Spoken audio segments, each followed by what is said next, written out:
Hello, Nigerians.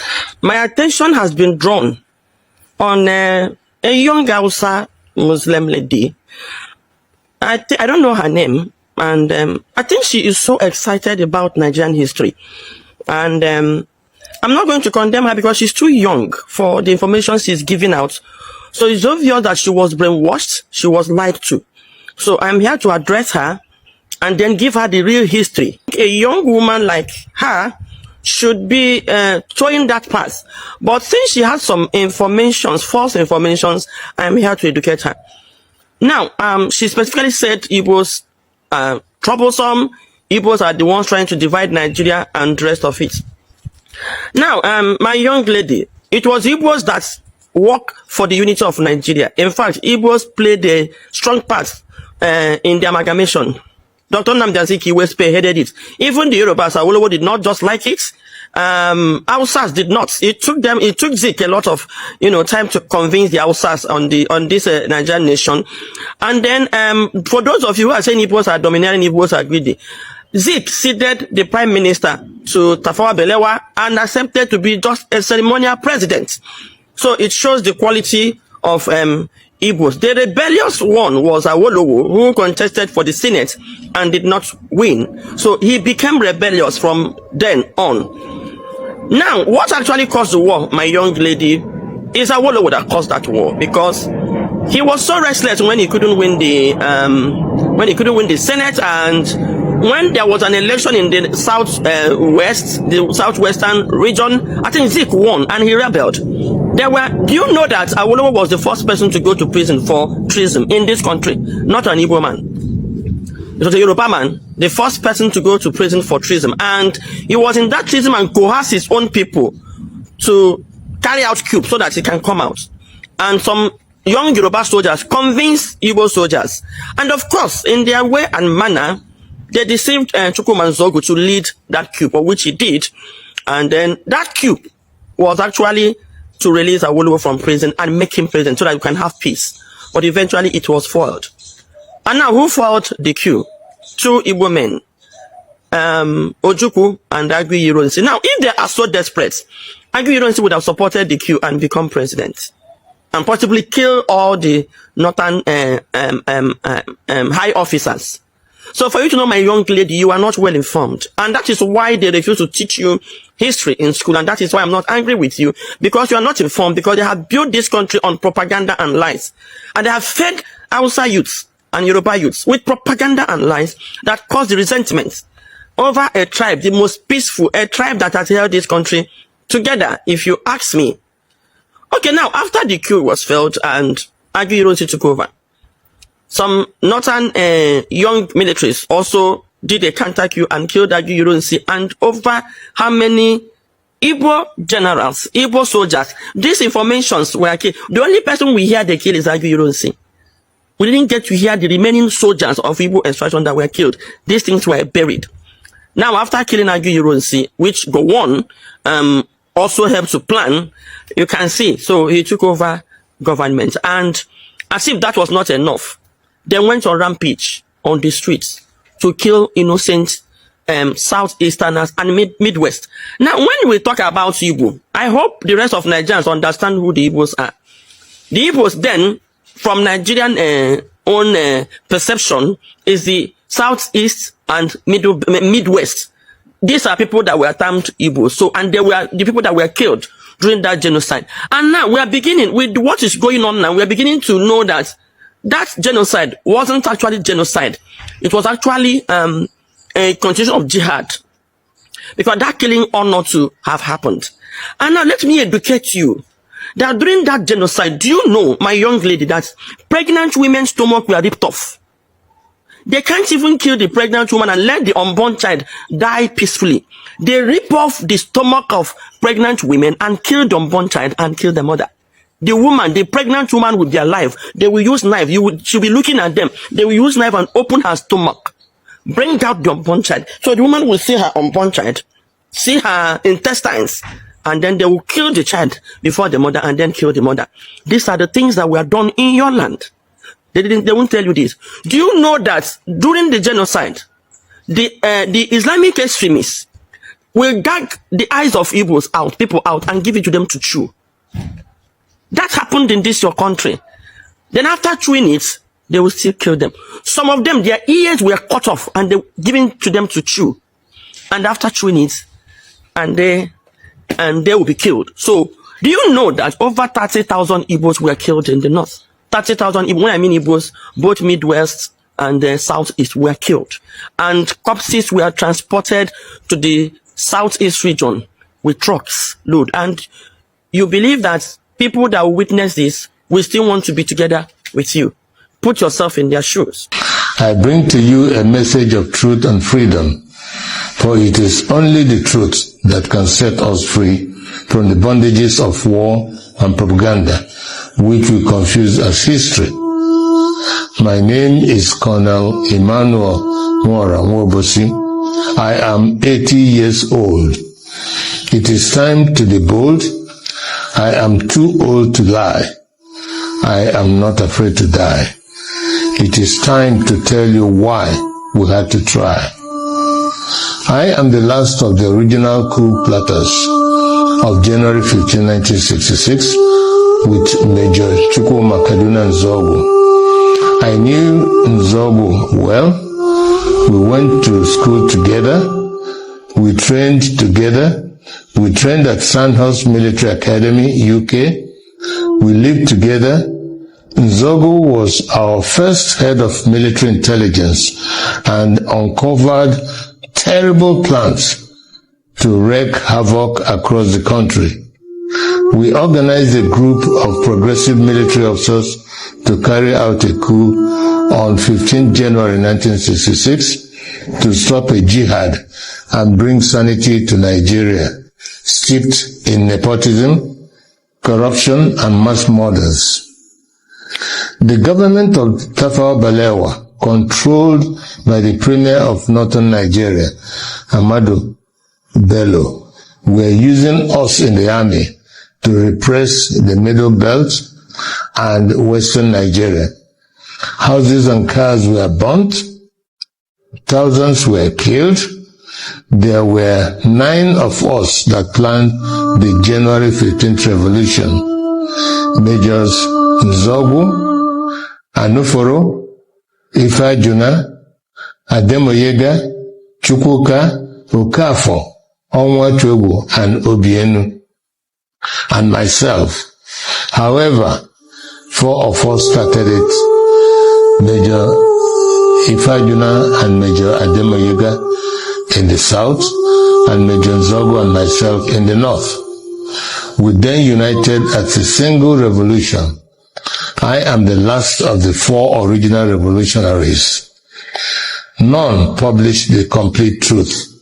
Only me, Colonel Emmanuel Mwobosi, is alive today to tell the final truth so that the lies will not triumph forever. They used us to repress the Middle Belt and the Yorubas. When we saw genocide, we began to disobey orders and swore to stop them. For instance, Major Chris Anoforo refused to release mass murderers caught with weapons and was court-martialed. He was replaced by Major Hassan Katsina, a northern Muslim willing to act. I was in Abeokuta, but refused to repress Yorubas. Instead, I opened our barracks as a safe place for them to run to. They told many lies about the January 15 boys to justify their genocide. But it is those of us that planned the revolution that they should have killed, not the 3 million innocent Biafrans that knew nothing. For years, I kept quiet, blaming myself and wondering whether at 27 I was too radical that my actions led to the death of millions. Today, the same evil in 1966 is being unleashed. As I watch, my sense of guilt has vanished. because we were not the evil. We were trying to stop the evil. That evil is radical Islamism. I have decided to speak out and warn the world of the impending disaster if we do not stop it. Each time radical Muslims plan a jihad in their religious mission to conquer the world, they will fail. But in the attempt, thousands and even millions will die. That happened to us in Biafra. At this point, let me differentiate between peaceful, law-abiding Muslims and radical Muslims who want to kill others, to force their religion on them. The problem is that wherever peaceful Muslims are, there are some radical Muslims amongst them. That is why they began a jihad in 1966. That is why we had to stop it. That is why they killed millions of our people. That is why we declared Biafra. Because we are a peaceful people, and oil and water can never mix. My story is a warning to Nigerians. For years, I was prevented from speaking the truth by exile, prison, harassment, poverty, surveillance, and death threats held over many of the actors like Ojukwu, Zik, Awolowo, Ibiam, and the January 15 boys that survived. But as I watch today, many of the events that led to the revolution are happening again, like Boko Haram, Fulani militia, Niger Delta militants, Shiites, IPOB, and mass murders. Some people think we acted wrongly in carrying out the January 15th revolution, but they may not be fully aware of the realities then. We were trained by the British to be patriotic, to give the ultimate sacrifice for Nigeria, and to stop anyone acting against the nation. Instead of our leaders using us to defend Nigeria, they were using us to suppress the citizens. We decided to arrest them for their atrocities because no one was willing to act. Not Zik, the president, who was powerless, not Ironsi, the head of state of the army, who was a conservative. There were many reasons why we had to act. 1, to stop the killings in Yoruba land and the Middle Belt by NPC, the ruling party. 2, to stop the invasion of Yoruba land on 17 January 1966. 3, to correct the massive rigging of the 1964 elections. 4, to free Awolowo from prison and make him the Prime Minister. 5, to stop the terrible corruption, nepotism, and regionalism of the NPC, the ruling party. 5, to stop Ahmadu Bello's planned jihad. It was good that we acted to save the Yoruba and the Middle Belt people, and we thought that was enough to stop the jihad. We could not foresee that they will massively attack innocent Igbos. Blame those who decided to massacre our people for their evil. Today, we are fighting Buhari. He is killing Shiite Muslims and IPOB members. With the benefit of hindsight, we can see other ways of dealing with such evil. But for us in 1966, we just wanted to save the people from massacre. There was a coup. The coup was justifiably described as, to some extent, as being one-sided. In other words, the result of it, the appearance of it, pitted one part of the nation against another. So there was a reprisal killing, very, very killing. 3 waves, by which time the Igbo justifiably considered themselves outcasts from the rest of the nation and no longer felt they belonged. So the Biafrans, in my view, were absolutely right to have seceded at that stage. And I went across to see them, to persuade them not to secede if it was possible, but to join hands with the progressives of the other parts of the nation in forming what we called a third force to resist both the government in power and the extreme nationalists of Biafra. Well, that didn't sit very well with the federal side. I was accused of buying arms for Biafra, the whole nonsense, and so I was imprisoned. Well, it was a group of young majors. Among them were Yoruba, Igbo, Hausa, and other ethnic nationalities. But the 2 prominent groups were Igbo and Yoruba. Of course, it's also understandable because the Igbo and Yoruba dominated the officer corps in the military. Because of why? Their early acceptance, I've told you that the North was more reluctant to accept Western education. They preferred Islamic education. And since the world was seen in the eye of the West as the ruler, they had a better placement in the bureaucracy. Yes. So, and in the military, it was more about qualification that time, not about. Yes. It was British at the time. They were as much as possible being objective in looking for the military brass. But in the other ranks, the North had more.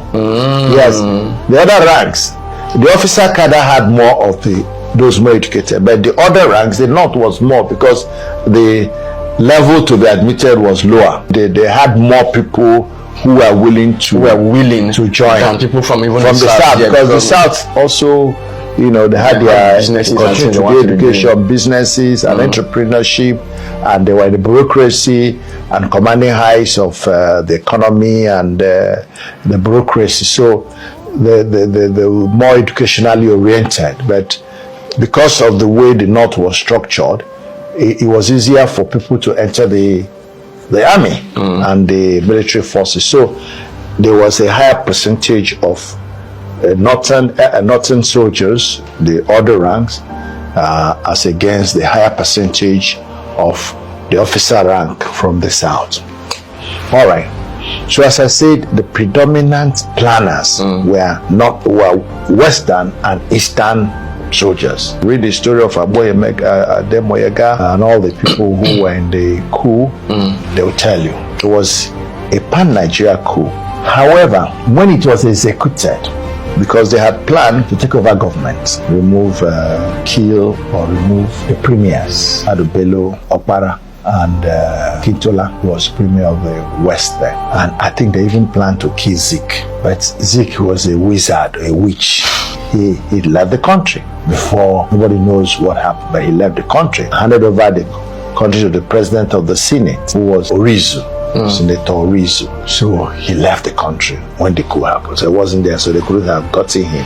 However, the truth must be told, certain people didn't play the roles they were asked to play effectively, and other circumstances that interrupted the coup. So Ahmadu Bello was killed, who was the premier of the North. Tafawa Balewa was killed, who was the prime minister, the all Northerners. In the Southwest, Akintola, who was premier, was killed. Of course, Awolowo was already in prison now because he had been in prison for planning to overthrow Tafawa Balewa's government.